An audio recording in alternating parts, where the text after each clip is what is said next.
আজকাল বাচ্চাদের মধ্যে এতটাই কম্পিটিশন বেড়ে গেছে যে প্রত্যেক মা বাবা তার বাচ্চাকে স্মার্ট এবং বুদ্ধিমান করতে লেগে রয়েছে। কিন্তু আপনি কি জানেন যে যদি আপনি প্রেগনেন্ট হন তাহলে কিন্তু আপনি আপনার গর্ভে নিজের বেবিকে স্মার্ট এবং বুদ্ধিমান করে তুলতে পারেন। প্রেগনেন্সিতে আপনি যা যা খান এবং যা যা করেন তার সরাসরি প্রভাব গিয়ে কিন্তু পড়ে বেবির ওপর। তাই প্রেগনেন্সিতে প্রত্যেক গর্ভবতী মাকেই পুষ্টিকর খাবার খাওয়া, সবসময় খুশি থাকা এবং সুস্থ থাকার পরামর্শ দেওয়া হয়। কোনো গর্ভবতী মা যদি folic acid, vitamin D, iron এই সাপ্লিমেন্ট গুলো নিয়মিত না খান তাহলে কিন্তু তার বেবির ব্রেনের বিকাশ ঠিকঠাক করে হয় না এবং সেই বেবি মানসিক দিক থেকে উইক হয়।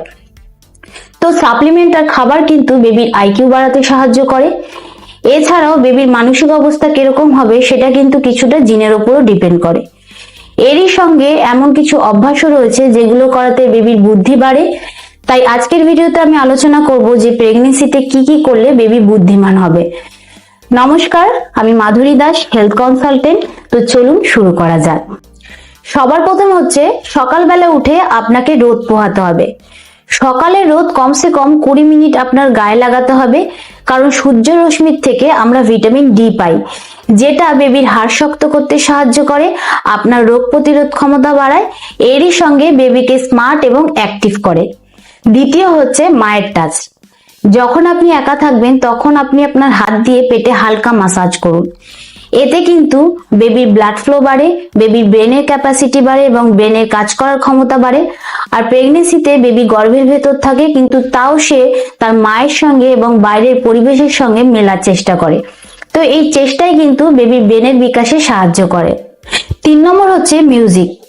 আপনি কি জানেন যে মিউজিক শোনা একটা থেরাপি? হ্যাঁ, একদমই ঠিক শুনেছেন।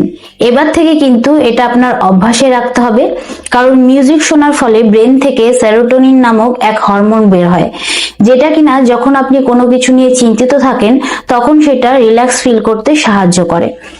তো প্রেগনেন্সিতে সবসময় স্ট্রেস ফ্রি থাকা এবং সবসময় খুশি থাকা জরুরি।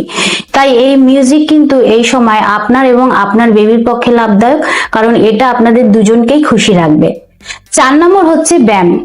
প্রেগনেন্সিতে কিন্তু প্রতিদিন ব্যায়াম করা উচিত, কারণ ব্যায়াম করার ফলে শরীর থেকে ডোপামিন নামক এক হরমোন নির্গত হয়, যেটা কিনা বেবির ব্রেন ডেভেলপ করতে সাহায্য করে, বেবির রোগ প্রতিরোধ ক্ষমতা বাড়ায় এবং বেবির ব্লাড ফ্লো ঠিকঠাক রাখে। এছাড়াও প্রেগনেন্সি মহিলাদের কোষ্ঠকাঠিন্য সমস্যা কম করে এবং লেবার পেন কম হয়। 5 নম্বর হচ্ছে পুষ্টিকর খাবার খাওয়া। প্রেগনেন্সিতে মায়েরা যত পুষ্টিকর খাবার খাবে বেবি কিন্তু ততই পুষ্টি পাবে এবং তার ব্রেনও তত ভালো হবে।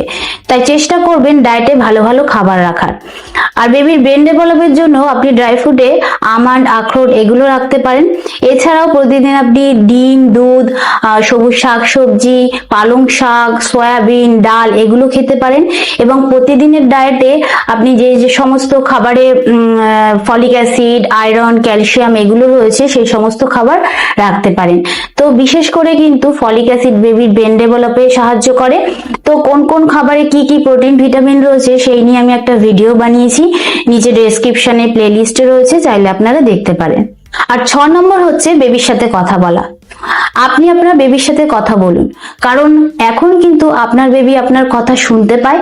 তো এখন আপনি আপনার মনের কথা বেবির সাথে করতে পারেন, কারণ যত আপনি বেবির সাথে কথা বলবেন বেবির কিন্তু ব্রেনের পাওয়ার বাড়বে, তার চিন্তা করার ক্ষমতা বাড়বে, বোঝার ক্ষমতা বাড়বে, এতে বেবির ব্রেনের বিকাশ ঘটবে।